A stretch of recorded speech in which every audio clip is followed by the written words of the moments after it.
Later today, President Obama will send Congress his long-awaited budget. It's expected to include a mix of tax increases and cuts to programs like Social Security and Medicare. Joining us this morning to discuss in depth is Money Man Lance Roberts, back once again, host of Street Talk Advisors. So, Lance, just because the president proposes a new budget doesn't mean it's going to get approved. In fact, you don't think it has a chance. Well, yeah, first of all, this budget, pretty much like last year's budget, is going to be dead on arrival. The cuts to Social Security and Medicare have angered the Democrats. Of course, the Republicans are opposed to higher taxes, so it's really not going anywhere. And again, one thing to remember is just because the president proposes a budget, it's Congress that is ultimately the ones that appropriate the money for spending down the road. So it's going to really come down to Congress getting something together that they can work with. So, Lance, explain to us what these budget cuts would mean to just the average Joe.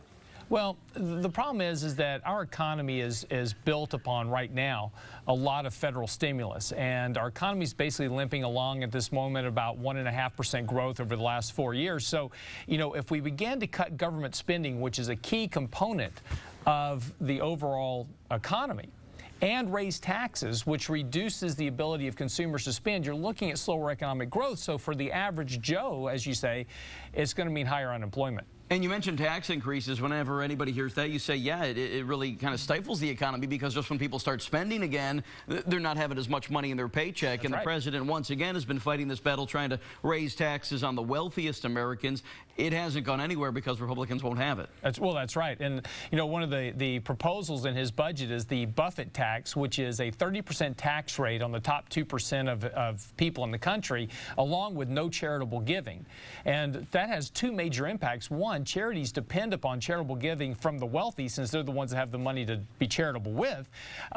It's going to really hurt charities. But secondly, the top 3% of the country is who employ about 50% of the population. So you start raising taxes on them. Small businesses, who just reported yesterday a zero intention of increasing employment in the next 6 months, that'll get worse. Well, Lance, you do such a good job of breaking this all down for us. How have the questions been going online? You getting quite a few viewers talking to you? Actually, yeah, it's been very interesting this morning. We're getting a lot of talk about, credit, savings, retirement planning, a lot of talk about the economy, and it's been really, really good. They're very intelligent people online right now. Hey, that's good to hear, and they'll be glad to hear you call them intelligent. MyFoxHoustonLive.com is the place to go this morning to talk to Lance Roberts. We'll see you in a little while. Thank you.